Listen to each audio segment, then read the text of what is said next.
That's great.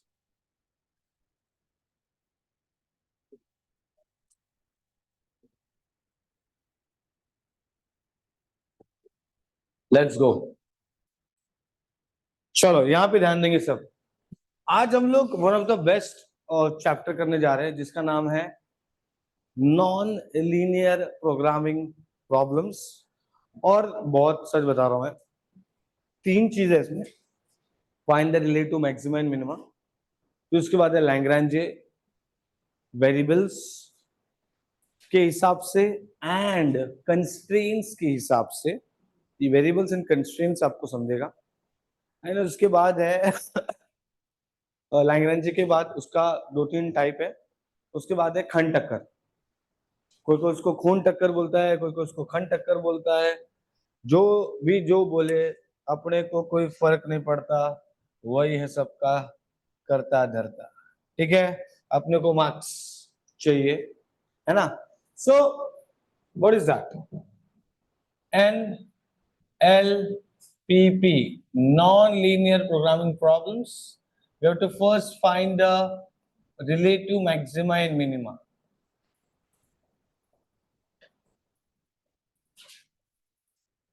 उसके बाद है हमें लैग्रेंज, लैग्रेंज जो आपको ठीक लगे।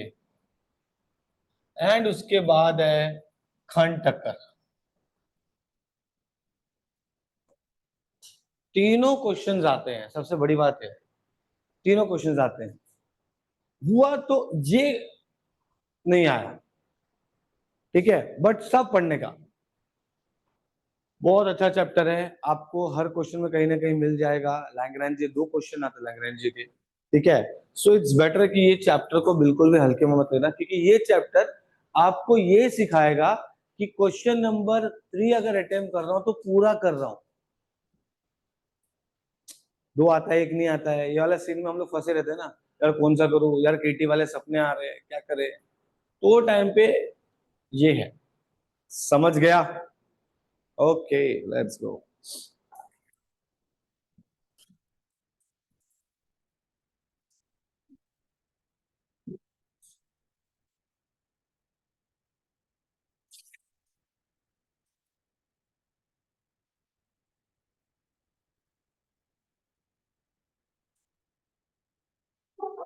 देखो, एक चीज हमेशा आपको याद रखना है, क्योंकि लैग्रेंज बहुत बड़ा है। तो पहले खंड टक्कर और ये खत्म करेंगे। देखो, क्वेश्चन में ना समझ में नहीं आता है कि खंड टक्कर कौन सा है और लैग्रेंज कौन सा है। खंड टक्कर एक्चुअल में लिख के आ जाता है, मैक्सिमम टाइम पे लिख के आया, बट लैग्रेंज में भी आपको समझना पड़ेगा। इसको बोलते हैं इक्वालिटी कंस्ट्रेंट। क्या बोलते हैं? Equality constraint.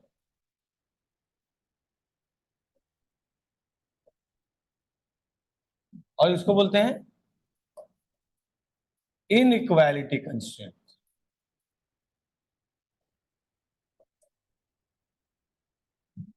मतलब कोई इक्वेशन दिया है 3x1 + 4x2 इक्वल टू 0 रहेगा, तो ये ध्यान दो, देखो मत, समझो।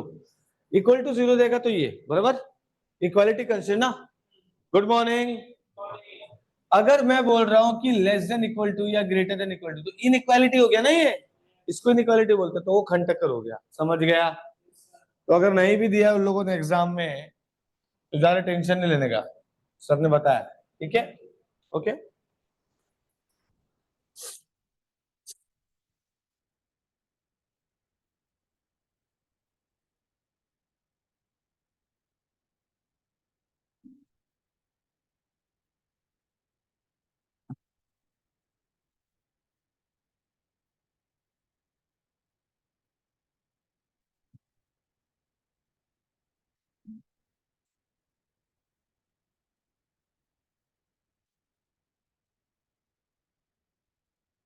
तो इसमें कैसा होता है, देखो क्या क्या टाइप्स है, जरा समझ लेते हैं। एक तो suppose two variables, one constraints, 3 variables, 1 constraints। फिर यहां पर 2 या 3 वेरिएबल्स, 2 या 3 वेरिएबल्स, 1 कंस्ट्रेंट 2 कंस्ट्रेंट हो गया। यहां पर भी 2 कंस्ट्रेंट, अब कंस्ट्रेंट बढ़ गया, अभी तक कंस्ट्रेंट 1 था। तो ऐसे टाइप के सम आपको देखने मिलेंगे। समझ में आया? 3 वेरिएबल 1 कंस्ट्रेंट, है ना?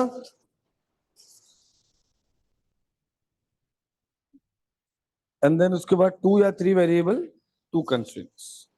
ठीक है, बस तब जाके अपना लैंग्वेज खत्म होगा, फिर स्टार्ट करेंगे खंड टक्कर। So what I have decided is this will take whole 1 lecture। ठीक है, ओके। तो आज हम लोग मैक्सिमम मिनिमा ट्राई करते खत्म करने का, and then will go for खंड टक्कर। Either will take this depending upon time. ठीक है, ओके। क्योंकि ये है ना बहुत इंपॉर्टेंट है, खंड टक्कर आना ही एग्जाम में। जिंदगी इधर की उधर हो जाए, सुनामी आ जाए, या फिर कोविड-19 अगर नहीं आना चाहिए, ठीक है, अगर कुछ ऐसा कुछ हो जाता है, पेपर में आएगा। ऑनलाइन था तो पेपर में आया। ठीक है, समझ गया? स्टार्ट करें? चलो, मैं आई राइट डाउन सम स्टेप्स, तो उसको फॉलो करो, उसको लिखो, और फिर वही स्टेप को हम सम्स में फॉलो करेंगे। ठीक है?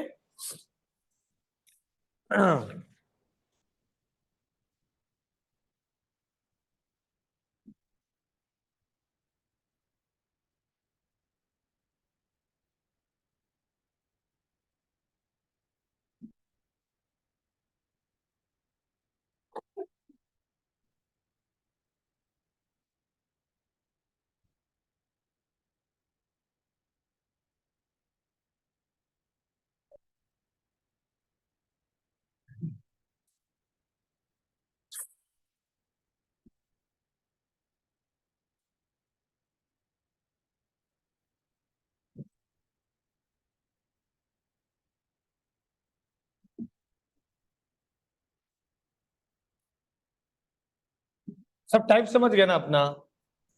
हाँ, ठीक है, ओके। अभी ना एक काम समझ लो कि जो भी फंक्शन क्वेश्चन में दिया रहेगा उस हिसाब से मुझे लिखना है x1, x2 एंड x3।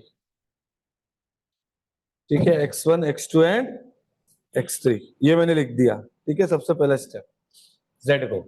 दूसरा स्टेप है कि आप स्टेशनरी पॉइंट्स निकालोगे। क्या निकालोगे? ये हम पहले भी करते थे, हाँ? याद है मैक्सिमम मिनिमम में? हाँ, मैक्सिमम मिनिमम करके मैथ्स 1 में था। तुम लोग डायरेक्ट सेकेंडरी में है क्या? नहीं ना? मैक्सिमम मिनिमा करके एक था ना, मेरे प्यारे गरीब बच्चों। ठीक है, स्टेशनरी पॉइंट्स में क्या होता है कि आपको डिफरेंशिएशन करना रहता है वेरिएबल के हिसाब से। तो जो भी एफ दिया है और जितने भी वेरिएबल है उसको उसके हिसाब से डिफरेंशिएट करके इक्वल टू 0 ले लो। समझा क्या? Got it? ठीक है, तो ये हो गया। ओके, तो स्टेशनरी पॉइंट्स यहां पर मिल जाएगा। उसके बाद हमें निकालना है हेइज़न मैट्रिक्स। क्या निकालना है? हेइज़न मैट्रिक्स। तो हेइज़न मैट्रिक्स बच्चे लोग देख के ना एकदम डर जाते हैं कि भाई ये कैसे होगा, अरे हमसे ये नहीं हो रहा है तो ये कैसे होगा। ठीक है, सर बताएंगे, टेंशन क्यों ले रहे हो। Del square F del x1 का square, del square F del x1 del x2, del square F del x1 del x3, del square F del x2 del x1, del square F del x2 का square, del square F del x2 del x3। ठीक है, समझ रहे हो तुम लोग मैं क्या कर रहा हूं? याद हो गया ना?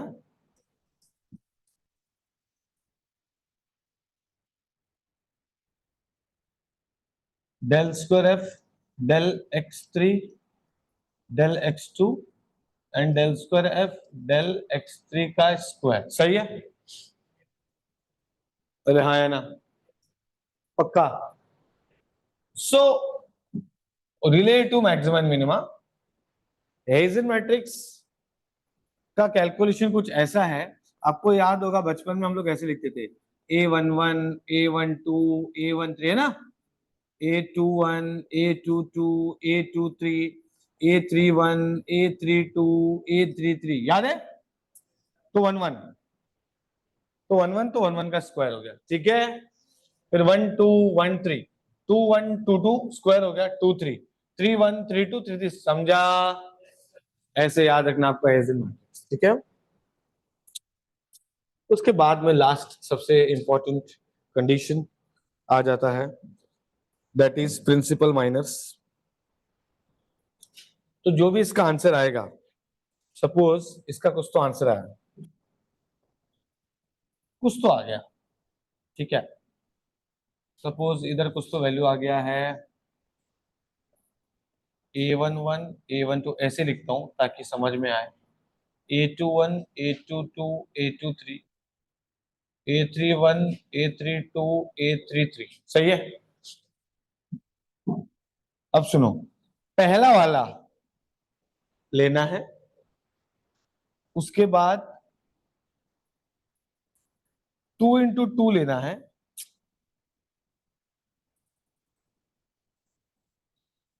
और उसके बाद 3 into 3 पूरा लेना है। समझ में आया क्या? समझा मैंने क्या बोला? पहला एलिमेंट A11, तो ये एक्चुअल में ऐसा है, देखो आपको उसका कुछ नाम दिया रहेगा,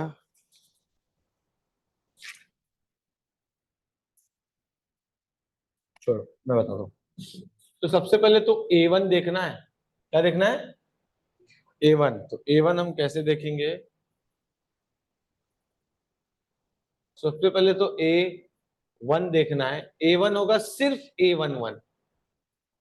A2 होगा क्या? A11 A12 A21 A22, समझा क्या?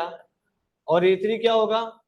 पूरा A11 A12 A13 A21 A22 A23 A31 A32 A33, सही जा रहा हूं मैं?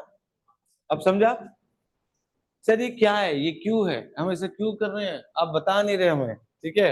ये हम इसलिए कर रहे हैं क्योंकि ये A1 ये A2 और A3 ही डिसाइड करेगा कि आपका जो गिवन फंक्शन है, क्या वो मैक्सिमा है या मिनिमा है, ठीक है। तो यहां पर हमें मिलता है, यहां पर हमें मिलता है स्टेशनरी पॉइंट्स, यहां पर हमें मिल जाएगा स्टेशनरी पॉइंट्स, जितने भी वेरिएबल होंगे उस हिसाब से। 3 है तो 3, 2 है तो 2, ठीक है। x1 x2 x3 3 है ना, ठीक है। तो उसके बाद ये A1 A2 A3 पे डिसाइड होगा कि हमारा जो गिवन ऑब्जेक्टिव फंक्शन है वो मैक्सिमा है या मिनिमा है। Got it? क्लियर है?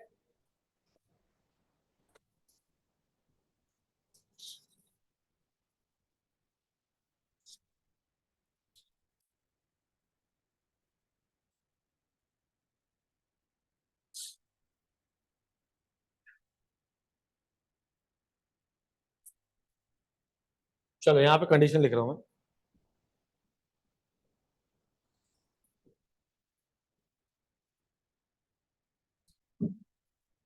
देखो, if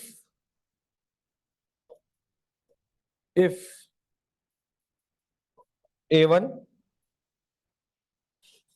is negative, A2 is positive and A3 is negative, ऐसा कंडीशन बन सकता है, बराबर? ओके। ऐसा भी हो सकता है कि आपको A1 A2 सब पॉजिटिव मिले, ठीक है, सब पॉजिटिव मिले, ठीक है। तो ऐसे टाइम पे हम उसको मैक्सिमा बोलेंगे, ऐसे टाइम पे हम उसको मिनिमा बोलेंगे, ठीक है। चलो इसे हम क्या बोलेंगे? मैक्सिमा। और अगर सपोज A1 पॉजिटिव है A2 भी पॉजिटिव है, A3 भी पॉजिटिव है,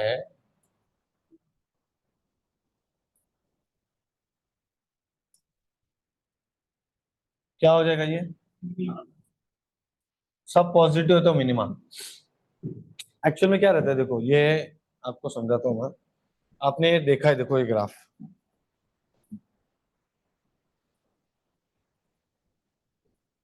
है ना, ग्राफ देखा होगा आपने। तो इसको बोलते हैं हम लोग मिनिमा, है ना, इसको बोलते हैं maxima. Minima, maxima, minima, maxima, minima, maxima, minima, maxima, है ना। और कहीं कहीं पर सैडल पॉइंट होता है, क्रिटिकल पॉइंट होता है, जहां पे आप डिसाइड ही नहीं कर पाते कि भाई ये मिनिमा जा रहा है मैक्सिमा जा रहा है, जैसे यहाँ पर ऑलमोस्ट लग रहा है। ठीक है, तो मिनिमम मैक्सिमम हो गया। अब इन सब में जो सबसे बड़ा है ये, वो होगा ग्लोबल मैक्सिमा। क्या होगा?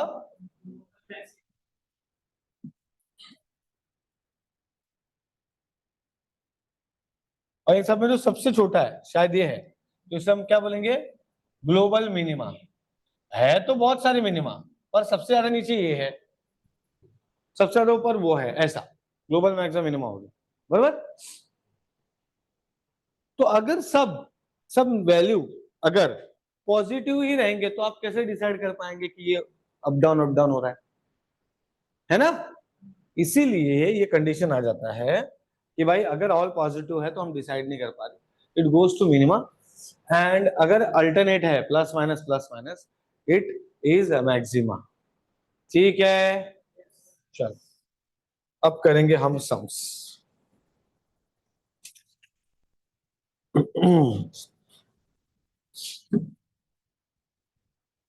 फाइंड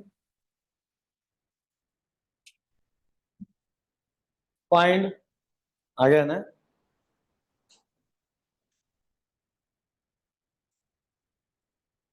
देख के बैठना आराम से, उसमें पैर लगा तो तू गया।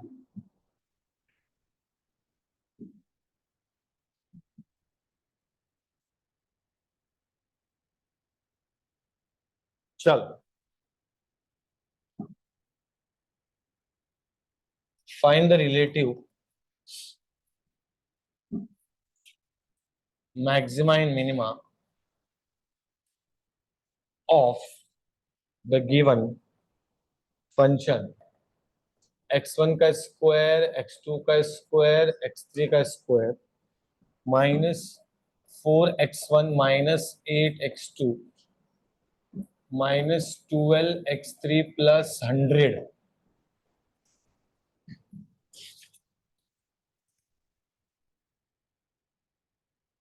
ठीक है,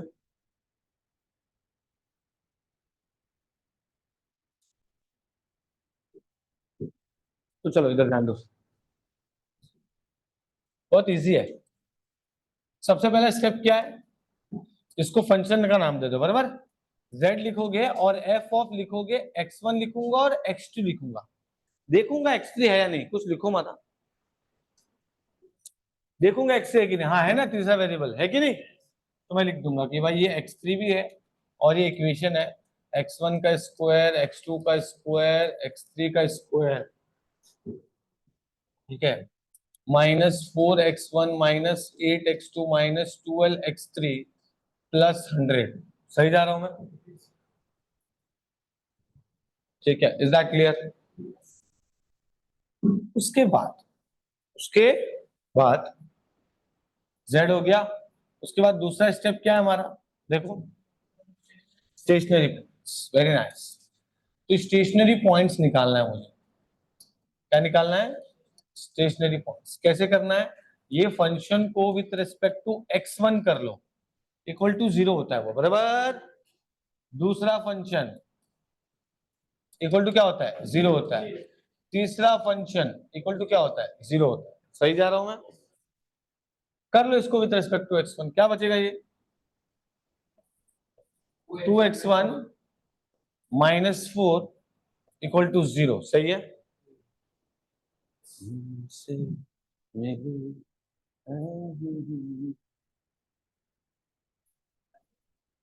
आदित्य, क्या बोल रहा है आदित्य? नहीं समझा, चल झूठा। हाँ, वापस आ रही है, पता है ना, तीसरी टू। हाँ, तो बता, डिफरेंशिएट कर बेटा इसको विद रिस्पेक्ट टू x1।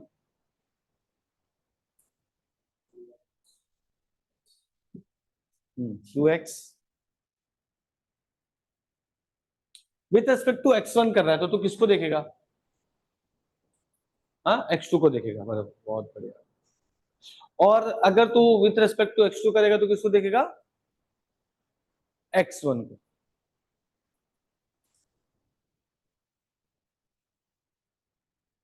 अबे तेरा क्या, कौन सा मैथ्स बचा है तेरा? m1 बचा है ना, इसीलिए क्योंकि तेरा डेरिवेटिव अच्छा नहीं है। और m2 क्लियर है? और m3? अरे यार, अबे देखो ये नहीं आ रहा है, ये 11th और 12th स्टैंडर्ड का बात पूछ रहा हूँ मैं। और m1 पूरा डेरिवेटिव वो तेरा क्लियर है, हाँ? अब वो तेरा क्लियर नहीं है। m2 पूरा इंटीग्रेशन वो क्लियर हो गया। अच्छा, इंटीग्रेशन ऑफ x रहेगा तो तू किसको देखेगा? x को देखेगा। अभी तेरे को पहले अपना घर देखना है कि दूसरे का घर देखना है? तेरे को दूसरे का घर देखना है। लास्ट मॉड्यूल से पास हुआ है। ओ, बता, बहुत खुश होके बोल रहा लास्ट मॉड्यूल से। चल जल्दी बता।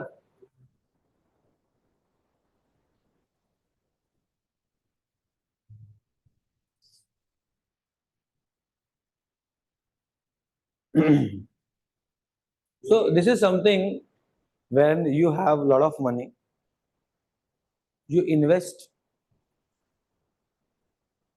where you don't have a knowledge. Stock market में पैसा डाल दिया, जाता जाता कुछ नहीं है, 10 लाख डाल दिया, पैसा लॉस। तेरे साथ भी वही चल रहा है, पर तू निकल रहा है, हम तो निकाल लिया तूने।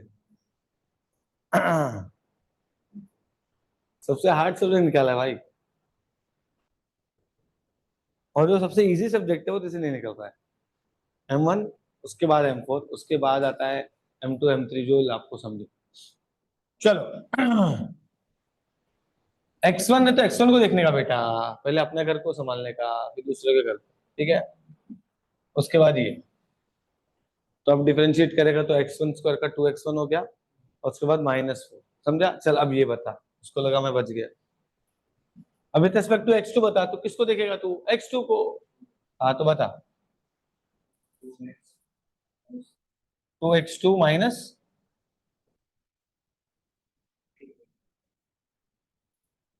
क्या पता नहीं किस संगत में रहता है। चल इधर देखो, 2x3 माइनस 12 = 0, सही है? तो यहाँ पर क्या हो गया? 2x1 = 4, x1 = 2, ये आ चुका है, ठीक है? 2x2 = 8, x2 = 4 आ चुका है, बराबर? ठीक है? 2x3 = 12, तो x3 = 6, ये आ चुका है, सही है? x1 x2 x3 आ गया, इसको क्या बोलते हैं? मैं कैसे लिखूंगा? तो therefore x0, 2, 4, 6 आर। कितना इजी है, स्टेशनरी पॉइंट्स निकल गया। अब उसके बाद क्या निकालना है आपको? Hessian matrix. देखो ना, हेजन मैट्रिक्स तो कितना इजी है। चलो भाई, हेजन मैट्रिक्स निकालना है। Now the problem is with the Hazen matrix, we have to find out बहुत सारे डेरिवेटिव्स, है ना? 2 बार डिफरेंशिएट करना है कि नहीं? तो चलो, तो हमारे पास हमारे पास क्या क्या अवेलेबल है वो देख लेते हैं। डेल f1 डेल x1 करेंगे तो क्या हो जाएगा? 2x1 - 4, सही है? डेल f डेल x2 करेंगे तो ये हो गया 2x2 - 8, and del f del x3 करेंगे तो ये क्या हो जाएगा?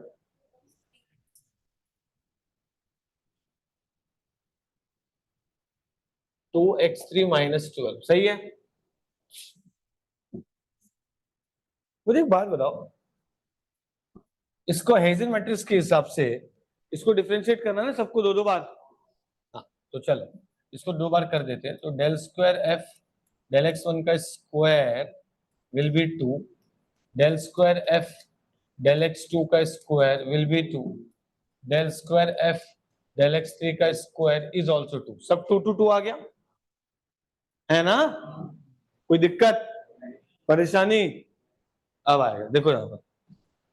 अब क्या करेंगे, देखो मुझे इसी को विथ रिस्पेक्ट टू x2 करना है और इसी को विथ रिस्पेक्ट टू x3 भी करना है, तब जाके मुझे बाकी का मिलेगा। समझा क्या? कितने एलिमेंट्स है टोटल उसके अंदर? 9 है ना?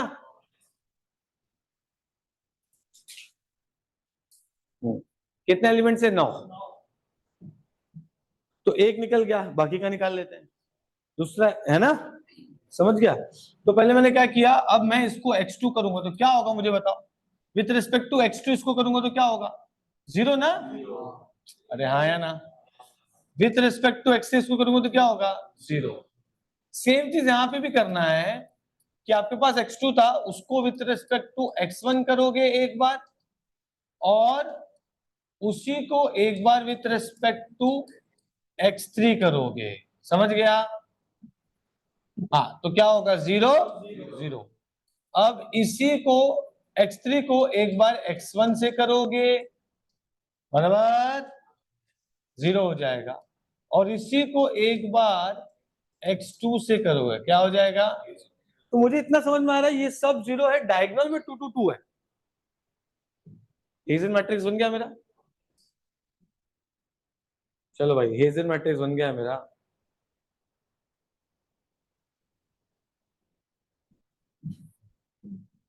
So Hazen matrix, what we are getting is 2 0 0 0 2 0 0 0।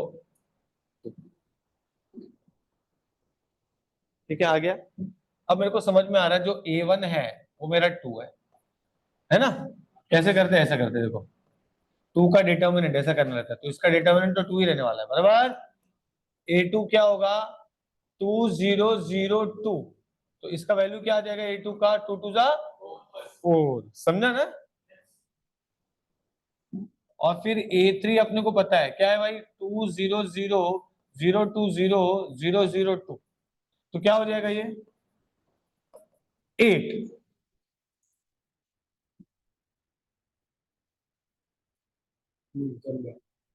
दिल का दरिया समझा कि नहीं? हाँ। So since A1 is positive, A2 is positive, A3 is positive, that means all are positive। तो ये क्या हो जाएगा? Therefore z function x1 x2 x3 is minima at stationary point 2 4। समझ में आया क्या? ठीक है, ओके। तो जैसे ही आप ये कर लेते हो, एंड में what you have to do is, value आपको पता चल गया ये एक्चुअल में क्या है, x1 x2 और x3। तो वो जो z है ना, z क्या था? z x1 का स्क्वायर x2 का स्क्वायर x3 का square minus 4x1 minus 8x2 minus 12x3 plus 100। अभी वैल्यूज पुट कर दो, और ये z इसका नाम देंगे हम लोग मिनिमम। मैक्सिमा होता तो z मैक्स लिखता मैं यहाँ पर, ठीक है? तो अब ये वैल्यू पुट करो, तो ये 2 का स्क्वायर है, ये 4 का स्क्वायर है, और ये 6 का स्क्वायर है। यहाँ पे 2 मल्टीप्लाई, यहाँ पर 4, यहाँ पर 6 plus 100। So therefore z minima is actually how much? Calculator में डालोगे कितना आ रहा है? 44। That's it. This is a relative maxima minima का सम। समझ में आया? कितना इजी ना? ठीक है, चलो लिख लो इसको फटाफट। स्टेप्स लिखना है और खुद से सॉल्व करना है। खुद से सॉल्व करने के लिए दूंगा मैं, पहले एक बार कभी भी है ना। देखो पढ़ाई करने का तरीका ऐसा है, मैंने जो पढ़ाया है वो, अगर आपको एकदम कॉन्फिडेंट है खुद से करना है तो कर सकते हो, या तो एक बार चुपचाप से उसको करने का, तो आपके दिमाग में चीजें भरने लगती है। आपने देखा, फिर आपने लिखा, है ना, आपने समझा, है ना, आपने एग्जीक्यूट किया, लिखा, उसके बाद एक और सम लिखने का, फिर बाकी जो भी सम करोगे ना खाली कंसेप्ट लगाने का, स्टेप्स लगाने का, सॉल्व हो जाता है।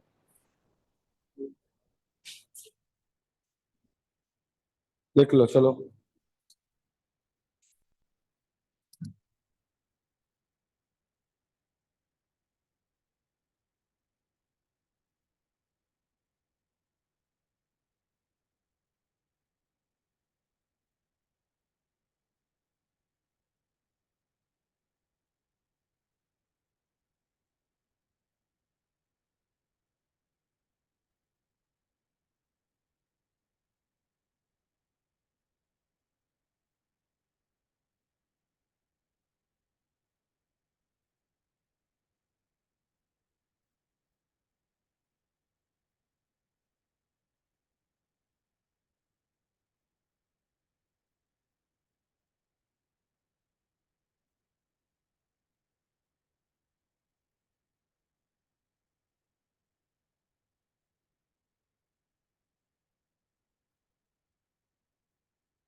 चलो let's go to the next question. ठीक है,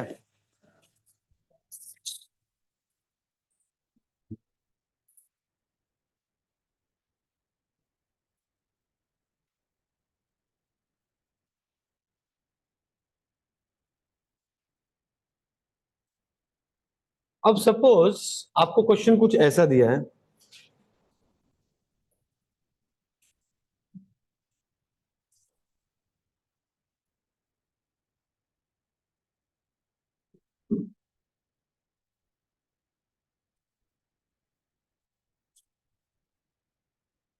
क्या करना है? देखो मैं बता रहा हूं फटाफट, लेकिन आप लोग को अच्छे से करना है। ठीक है, इसको मैं करूंगा विथ रिस्पेक्ट टू x1, तो ये क्या हो जाएगा 1 माइनस 2x1, बराबर है ना, विच इज इक्वल टू 0। तो ये -2x1 1 is equal to 2x1 हो जाएगा, एंड x1 का वैल्यू क्या आ गया, हाफ। वैसे ही मैं करूंगा विथ रिस्पेक्ट टू x2, तो यहाँ पर x2 है ही नहीं, और यहाँ पे सीधा -2x2 हो गया। सही है, क्वेश्चन देख लेता हूं।